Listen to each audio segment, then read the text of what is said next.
السلام عليكم ورحمة الله وبركاته. وعليكم السلام ورحمة الله وبركاته. إن الحمد لله الحمد لله وكفى وسلام على عباده الذين اصطفى أما بعد فأعوذ بالله من الشيطان الرجيم بسم الله الرحمن الرحيم وأقيموا الصلاة وآتوا الزكاة وأطيعوا الرسول لعلكم ترحمون. صدق الله المولانا العظيم وصدق رسوله النبي الكريم ونحن على ذلك من الشاهدين والشاكرين والحمد لله رب العالمين. شكر درشري اللهم صل على محمد وعلى آل محمد كما صليت على إبراهيم وعلى آل إبراهيم إنك حميد مجيد. اللهم بارك على محمد وعلى آل محمد كما باركت على إبراهيم وعلى آل إبراهيم إنك حميد مجيد. الحمد لله الله جل شانه दरबारे लाखों कुछ शुक्रिया कि अल्लाह पाक दया करे एहसान करे आदर करे ভালোবেসে রমাদানুল মুবারাকা দ্বিতীয় জুমায় জামে মসজিদে আসার তৌফিক দিয়েছেন। অন্তর খুলে শুকরিয়া আদায় করি আলহামদুলিল্লাহ। রমাদান মাস খুব গুরুত্বপূর্ণ মাস, অনেক দামি মাস। এই মাসের আলোচনা চলছিল, রহমতের দিনগুলো চলছে। আজকে রহমতের নবমতম দিন, এরপর শুরু হয়ে যাবে বারাকাত। এরকম ভাবে রমাদান আমাদের থেকে বিদায় নেবে। এই দিনে আমরা এই 9 দিনে কি অর্জন করলাম, কতটুকু তাকওয়া অর্জন করলাম, কতটুকু আল্লাহ পাকের ভয়, খৌফ, খাশিয়া, মহব্বত, ভালোবাসা তৈরি করলাম, এটার খেয়াল করা, এটার চিন্তা করা। রমাদানের মূল উদ্দেশ্য হলো আল্লাহ পাকের সন্তুষ্টি, গুনাহ থেকে বেঁচে থাকা। যে আমি রমাদানে কতটুকু গুনাহ থেকে বাঁচতে পারলাম, আমার জিন্দেগিতে গুনাহ মুক্ত জিন্দেগি কতটুকু হয়েছে, আমার জীবন আল্লাহ পাকের আনুগত্যশীল জীবন কতটুকু হয়েছে, আমার জীবনের প্রত্যেকটা কাজে আল্লাহ পাকের হুকুম বাস্তবায়িত হয়েছে কিনা, এই বিষয় যাচাই করা, বাছাই করার মাস হলো রমাদান মাস। খুব গুরুত্বপূর্ণ দিন। এই দিনগুলো মুমিনের অন্তরে ঈমান বৃদ্ধি হওয়ার দিন। এই দিনগুলো মুমিনের তাকওয়ার দিন। এই দিনগুলো মুমিনের এক একটা দিন এক একটা বিশাল বড় ওয়াফার চলছে, মুমিন সুবহানাল্লাহ বলবে তো ফরজের নেকি হয়ে যাবে। এই দিনগুলোতে মুমিন একটা সময়, একটা মুহূর্ত, একটা সেকেন্ড ও আল্লাহ পাকের নাফরমানিতে কাটাতে পারে না। একটা মুহূর্তের জন্য আল্লাহ পাকের বিধান লঙ্ঘন করতে পারে না। একটা মুহূর্তের জন্য আল্লাহ পাকের খেয়াল, আল্লাহ পাকের স্মরণ থেকে বিরত থাকতে পারে না। কারণ কি? কারণ কি? কারণ হলো এই সময়ের দাম এত। আল্লাহ বলেছেন, বান্দা, আমার বান্দারা শুনে রাখো, অন্য অন্য দিনগুলো তো ছিল ভিন্ন, কিন্তু রমজানের দিনগুলো ভিন্ন। কারণ কি? কারণ কি? তোমরা কি জানো না, রোজাদার যখন রোজা রাখে তার মুখ থেকে যে ঘ্রাণ বের হয়, আমি আল্লাহ পাকের কাছে এই ঘ্রাণ গন্ধ যদিও দুনিয়ার মানুষের কাছে খারাপ হতে পারে, মানুষ এটা পছন্দ করতে নাও পারে, মানুষের কাছে খারাপ লাগতে পারে, কিন্তু আমি আল্লাহ আর মুমিন বান্দার মধ্যে রমজান হলো প্রেমের মাস। এই বান্দার মুখ থেকে যে ঘ্রাণ বের হয়, যদিও এটা দুনিয়ার মানুষের কাছে খারাপ হতে পারে, আমি আল্লাহর কাছে মেশকে আম্বরের চেয়েও প্রিয়। আল্লাহ বলেন, বান্দা, তোমার এই মুখের ঘ্রাণ আমি আল্লাহ পাকের কাছে প্রিয়।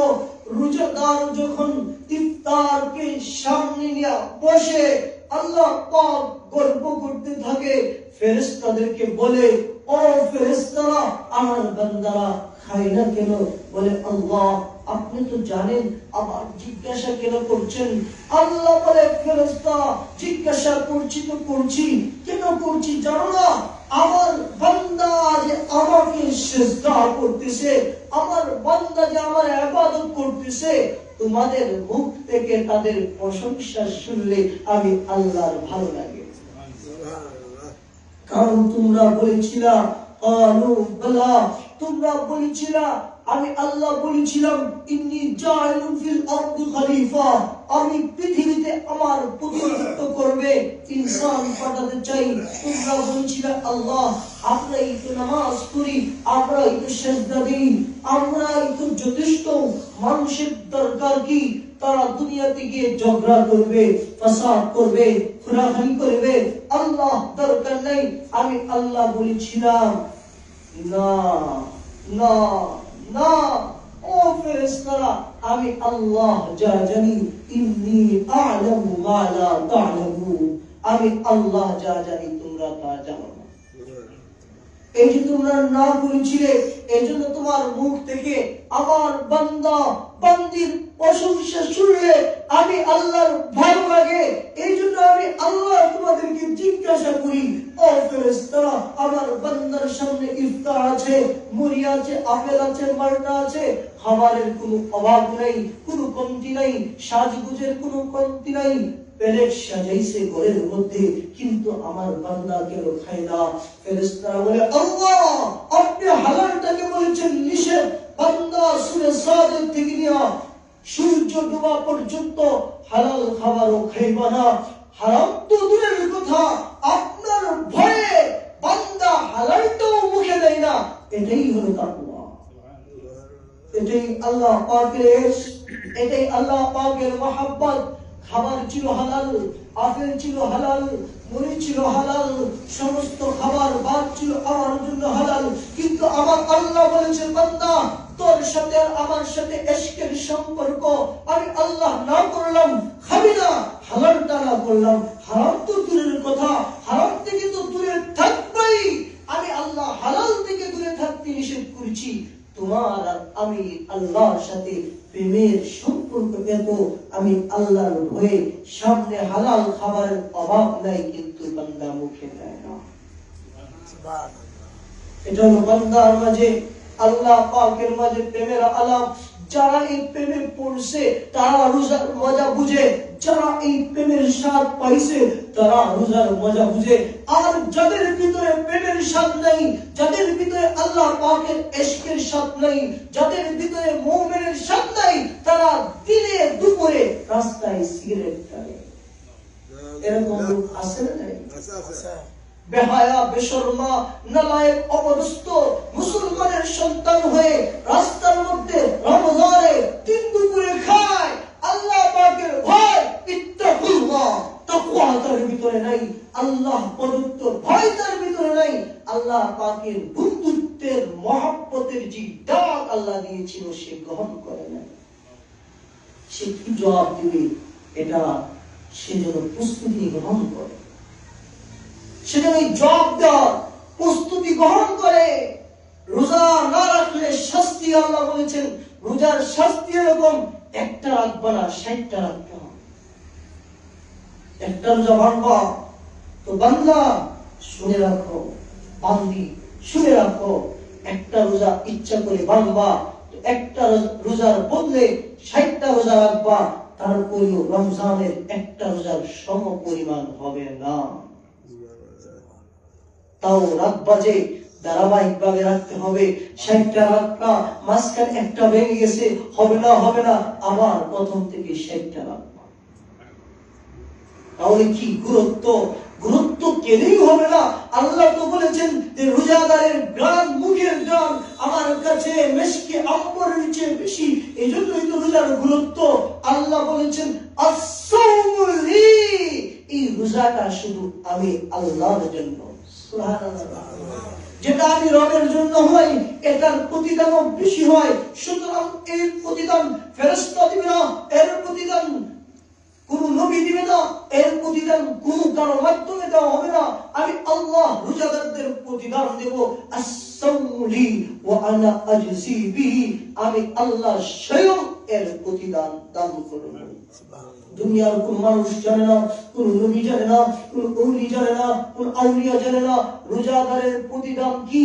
আল্লাহ বলে বান্দা রোজা রাখবা, এর প্রতিদান স্বয়ং আমি আল্লাহ দেব। আমি আল্লাহই তো। जो तेरा खलक मेरा जमीन मेरा, अगर एक तू नहीं मेरा तो कोई शै नहीं मेरा। अल्लाह अपने আমার আসমান আমার, আল্লাহ আপনি আমার জমিন আমার, আল্লাহ আপনি আমার কোন কায়নাত আমার, আর আপনি আমার না, কিছুই আমার না।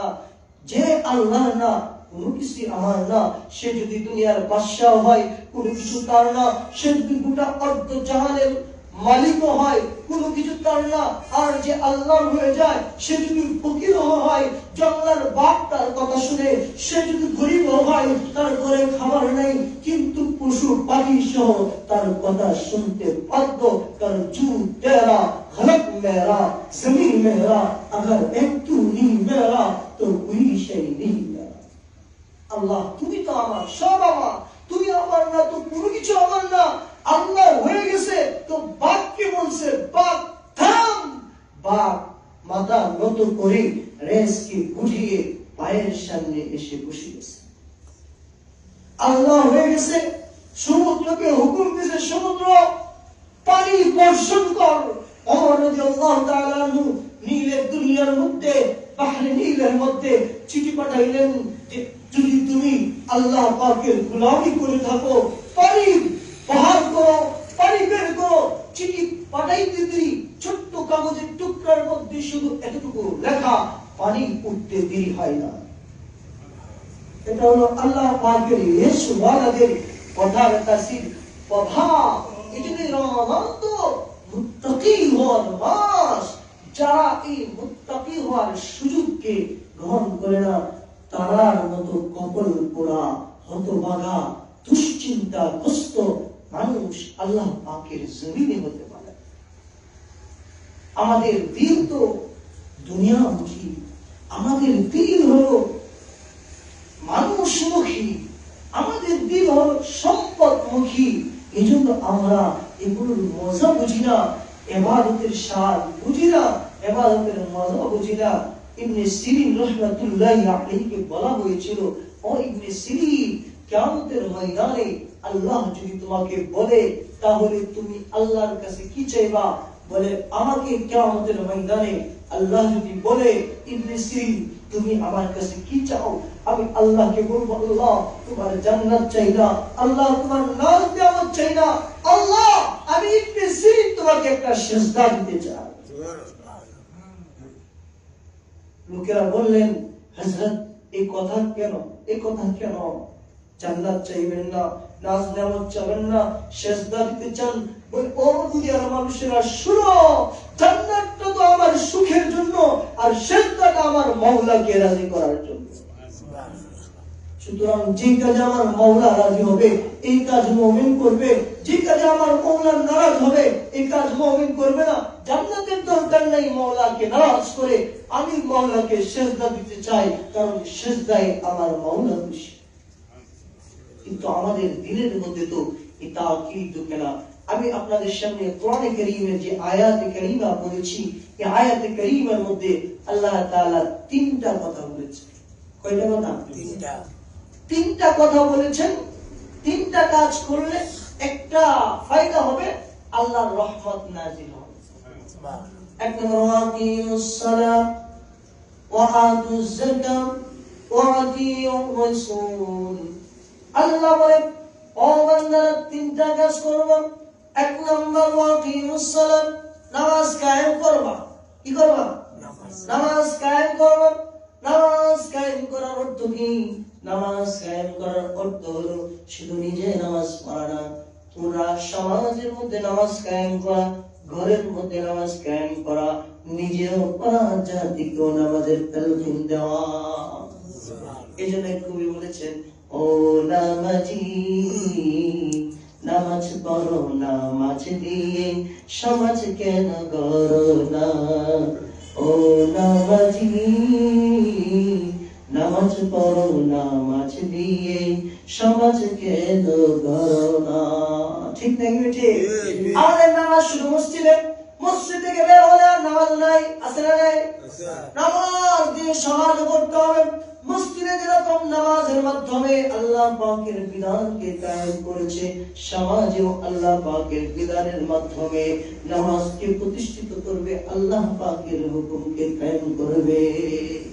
এই আল্লাহ ওয়াকিমুস সালাত, আমার রহমত যদি তোমরা পেতে চাও এক নাম্বার কাজ হলো কি করতে হবে? আকিমুস সালাত, নামাজ আদায় করতে হবে, নামাজ কায়েম করতে হবে। আল্লাহ এখানে ইকরাউস সালাত, নামাজ পড়ার কথা বলে নাই। পড়ার কথা কেন বলেন নাই? এর কারণ আছে। আমাদের সমাজে কিছু পণ্ডিত আছে না নাই?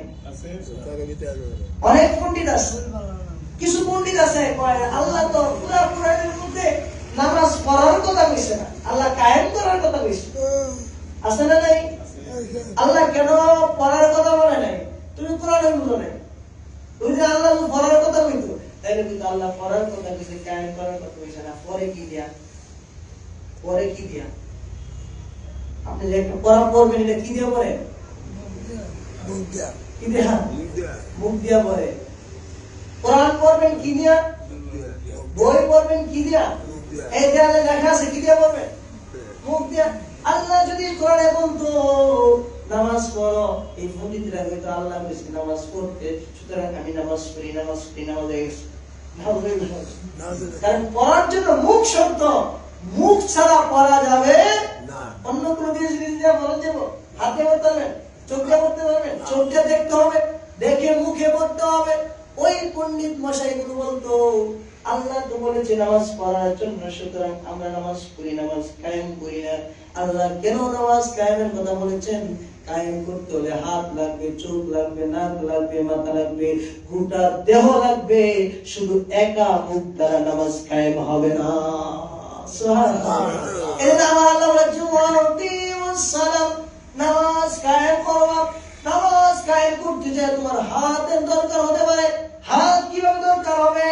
নামাজ কায়েম করার জন্য যদি কাফেরদের সাথে যুদ্ধের প্রয়োজন হয়, দাওয়াত দিবা, প্রথম মুখে দাওয়াত যদি গ্রহণ না করে, যুদ্ধের প্রয়োজন যদি হয়, আল্লাহ আল্লাহকে সিজদা দেওয়ার বিধান কায়েম করার জন্য, তখন হাত উঠে কাফেরের বিরুদ্ধে যুদ্ধ করবা।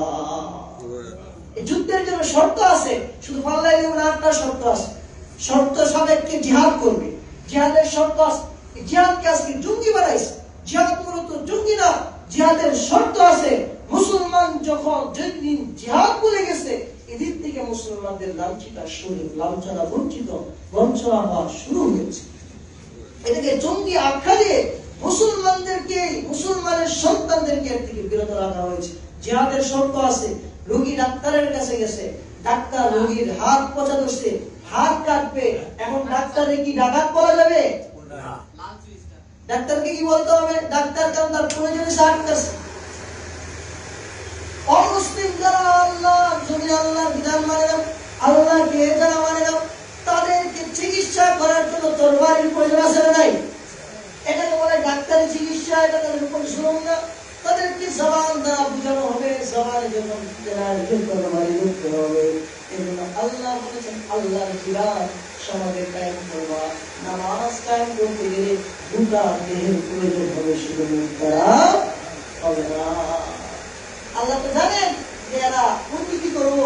এখন তো করে নামাজের পড়ার কথা বলছেন, আল্লাহ কায়েম করার কথা বলছে। কায়েম করার অর্থ কি এটা তোমার বুঝতে হবে।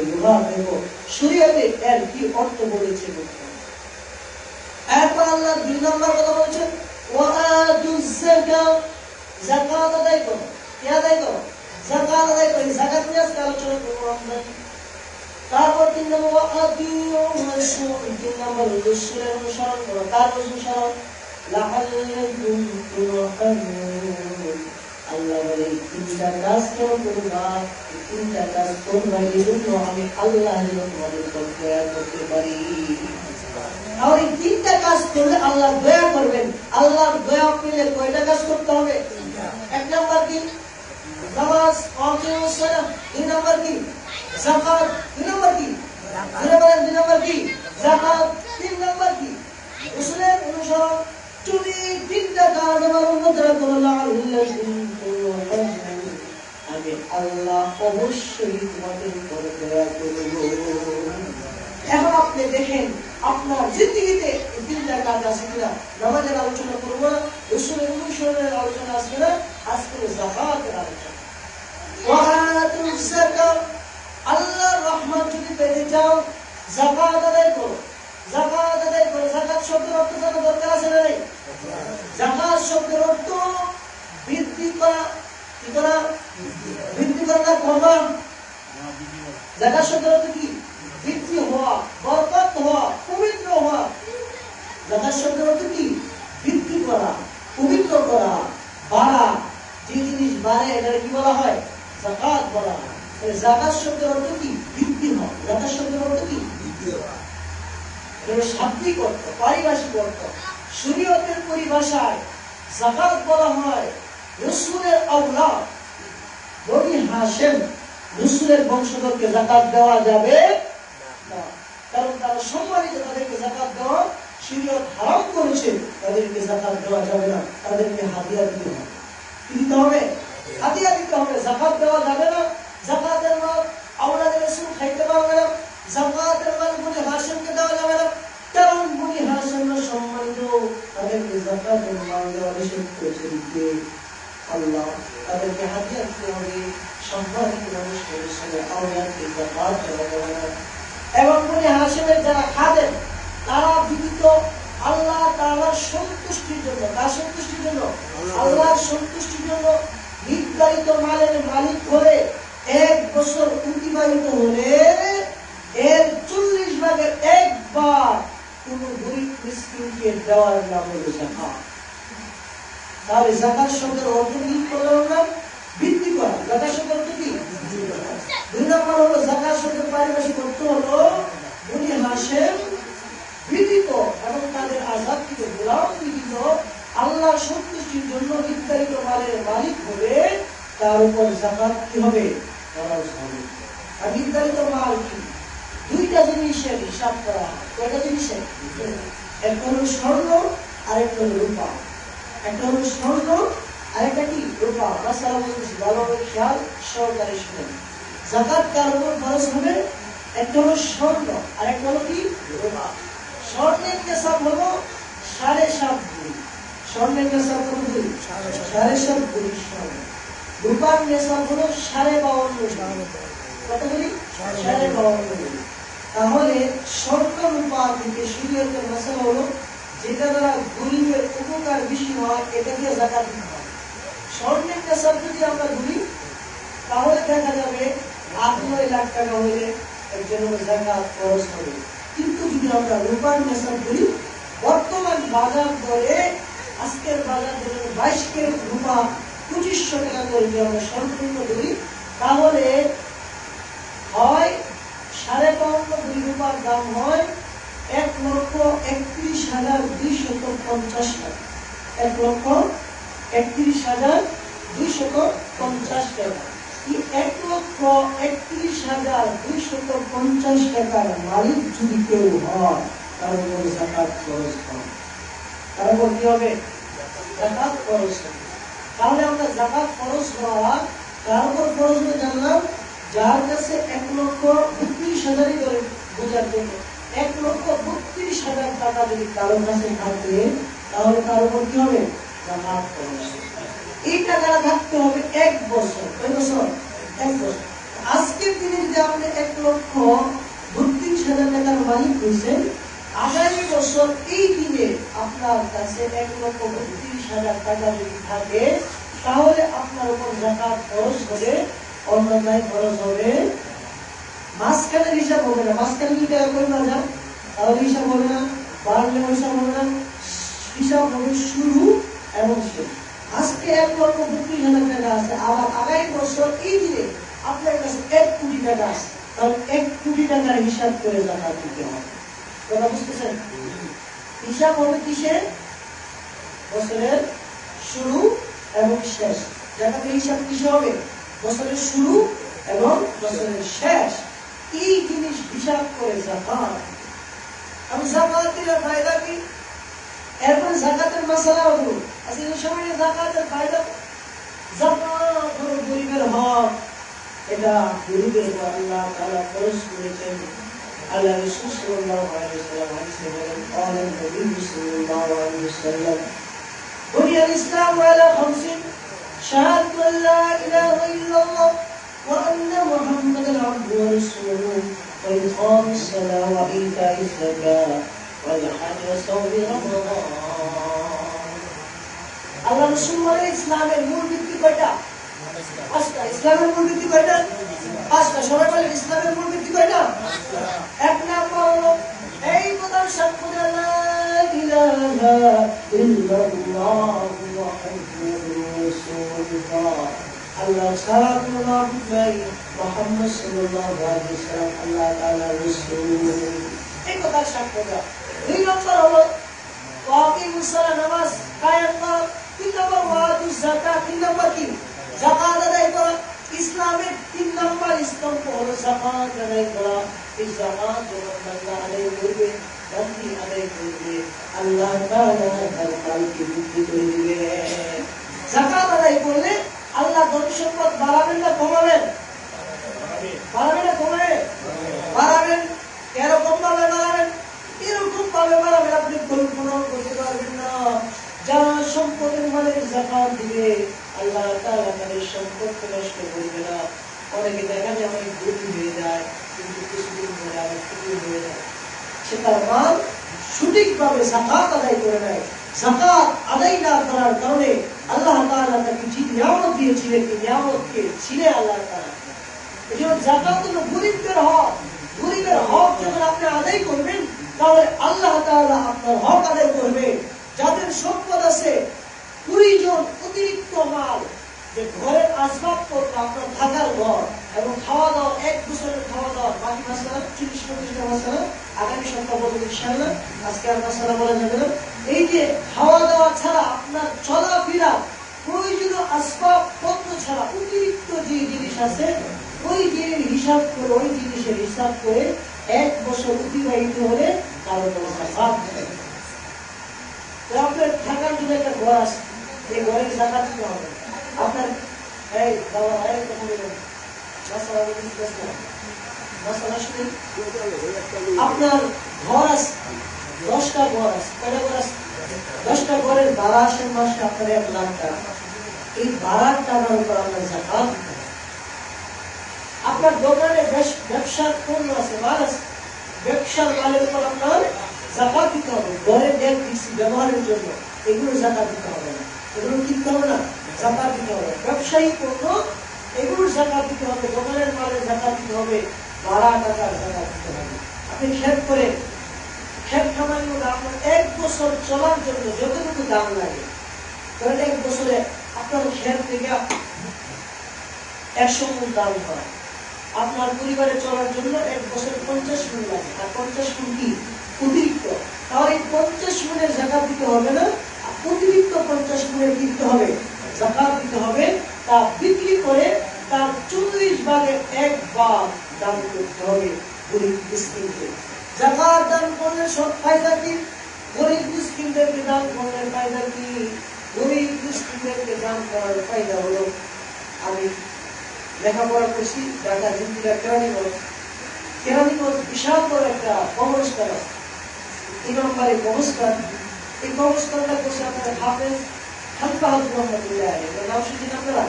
বড় টাকার মাদ্রাসা যে ঢাকার মধ্যে লালবাগ মাদ্রাসা, এই জায়গাগুলো হাফেজ খালিফা হাজর রহমতুল্লাহ আলাইহি দিছে, অনেক স্কুল কলেজগুলো করছে। হাফেজ খালিফা হাজর রহমতুল্লাহ আলাইহি উনি অনেক দানশীল ছিলেন, অনেক দান করতেন। একবার এই ঘটনা আমি আমার উস্তাদ থেকে শুনছি, বুড়িগঙ্গা নদী নাম শুনছেন না আপনারা? বুড়িগঙ্গা নদী, হাফেজ খালিফা হাজর রহমতুল্লাহ আলাইহি যে বুড়িগঙ্গা নদী দিয়ে ট্রলার দিয়ে ওনার মাল বিদেশ থেকে আসবে, তো নদীর মধ্যে ওনার মাল ডুবে গেছে, নদীর মধ্যে ওনার মাল ডুবে গেছে। এই সংবাদ ওনার কাছে আসছে, হুজুর আপনার মাল তো ট্রলার নদীর মধ্যে ডুবে গেছে। হুজুর আগে ট্রলার দেখতে নেয় নাই, দৈরাতার ব্যবসার অফিসে গেছে।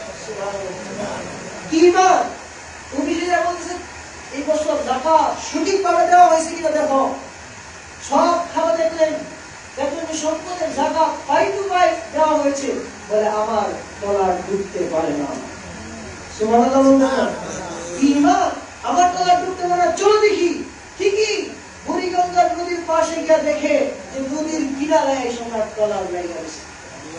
ঠিকই ডুবে গেছিল ট্রলার, কিন্তু ডুবা ট্রলার কে? ট্রলার মালিক কে? আল্লাহ তাআলা। তার ইমানের কারণে তার বিশ্বাস আমি যাকাত আদায় করেছি আমার মালে, সুতরাং আমার মাল ধ্বংস হতে পারে না। আল্লাহ পাক এর প্রতি বিশ্বাসে চিন্তার কারণে ডুবন্ত ট্রলারকে আল্লাহ তাআলা উঠায়া আল্লাহর বান্দার এই বিশ্বাসকে আল্লাহ পূর্ণ করে দিয়েছে। যারা যাকাত দিবে, আল্লাহ বলে যারা যাকাত দিবে তাদেরকে আমি আল্লাহ তাআলা তাদের ধন সম্পদ বাড়ায় দেব, 10 গুণ বাড়ায় দেব। আর যারা যাকাত দিবে না, যারা সম্পদ মাল গরিবের হক আদায় করবে না, সমাজে অনেক ভুল দেখা যায়। এই কথাগুলো আমি বারে বারে বলি, কেন একটা কথা বারবার বলে মানুষে বুঝিয়ে রাখে। অনেক গরিব দেখা যায় সমাজের মধ্যে ইফতার করে তারপরে একটা খেজুরের টুকরা নাই, এক মুঠো মুড়ি খাওয়ার মতো টাকা নাই, এরকম গরিব আছে, অনেক আছে। আপনারা তদন্ত করেন, আমি বলি, আমি গোপন করে খবর নিই কয়টা গরিব আছে। যদিও দেখেন আমি কারোর সাথে কথা বলি না, কিন্তু আমি খবর লই মহল্লায় গরিব আছে, মহল্লার মধ্যে অনেক গরিব আছে, যার করে ইফতারের ব্যবস্থা নাই। আপনি আপনার আশেপাশে মুসলিমে দেখবেন, আজকে 9 রোজা হয়ে গেছে, এই 9 রোজা পর্যন্ত একটা খেজুর তার মুখে দেওয়ার টাকা তার নাই, খেজুর দেওয়ার তো হয় না, এরকম গরিব ওই মহল্লা আছে। আর আপনি প্রতিদিন আপেল কমলা মালটা আঙ্গুর খাচ্ছেন, এই যে আপনার পাশে গরিব আছে, গরিবের হক আদায় করলেন না, জবাব দিতে হবে না? এই যে রমজানে আপনি পেট করে খাইলেন, রমজান দেওয়ার উদ্দেশ্য হল গরিবের কষ্ট বুঝা। এই জন্য আল্লাহ তাআলা 2 বেলা উপোস রেখেছেন, যেন দুনিয়া বুঝে গরিবরা উপোস থেকে কত কষ্ট করে, এই কষ্ট বোঝার জন্য আল্লাহ তাআলা রমজানে রোজাকে ফরজ করেছেন, হালাল জিনিসকে হারাম করেছেন। আমার সমাজে কত গরিব বসে আছে, তাদের খোঁজ খবর নেন, তাদেরকে দান করেন। আমাদের বিপদতা এত হয়ে গেছে, শেখ সাদি রহমতুল্লাহ বলেছিলেন, বকিলতে বাশত তামুল গমাল বেহেশতিনা বাশত বহুলে কাবা। কিমন ব্যক্তি যদিও মালের দ্বারা ধনী হয়ে যায়, হাদিস অনুযায়ী সে বেহেশতে যাবে না। আরে কিমনের মাল তো পিঁপড়াও খায় না, উনি ডাকতে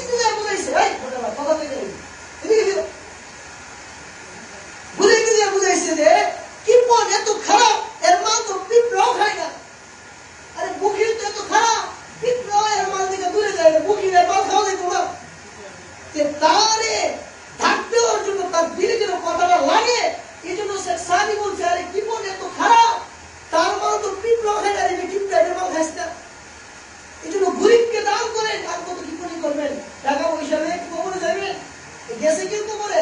ইতিহাস আছে, নজির আছে? পৃথিবীর মধ্যে সারা পৃথিবীর অর্ধ পৃথিবীর বাদশা ছিলেন বাদশা জুলকারনাইন। উনি মরার পরে বলছিলেন আমার দুইটা হাত এভাবে বের করে দিও, বের করে ওনাকে ঘুরাইছে পুরো এলাকায়। মানুষ বলে দেখো এত বড় বাদশা মরার পরে আমাদের দিকে দেখছে গেছে। আলেমরা বলে শুনো, বাদশা টেক চাইতেছে না, বাদশা বুঝাইতেছেন দেখো আল্লাহ আমাকে এরকম ক্ষমতা দিছে, পুরো পৃথিবী ঘুরছিলেন বাদশা জুলকারনাইন। এত ক্ষমতার পরেও আমি এত পুরো পৃথিবীর বাদশা হওয়ার পরেও আমি খালি হাতে কবরে যাচ্ছি। সুতরাং তোমরা তো আমার তুলনায় কিছুই না। দুনিয়াতে এত টাকা জমায় কি করবা? গরিবের দান করো, দেখবে আল্লাহ তোমার বরকত দিবে। দানের হাতকে প্রসার করো, অসুস্থ করো, আল্লাহ বরকত দিবে। এই জন্য আমরা গরিব অসহায়ের খোঁজ খবর নিব না, তাই নিজে খাবো। আমার সাহেব বলতেন যে আমাদের একটা স্বভাব হলো নিজ নোটিস, নিজ নোটিস মানে নিবে দিসটা। এবং তো আলেমদের একটা স্বভাব হলো নিজ নোটিস, খালি হাতিয়ার করে গা আমাদের আলেমদের করে হাতিয়ার মানুষের গান চিন্তা করে না। বলতেন দুই দিক একটা কইলো দান করো, একটা কইলো দান করো। কেমন ময়দানে আল্লাহ যদি বলে এই যারা দুই দিক দান করছে তারা এক করে হোক, যাও তোমরা জান্নাত।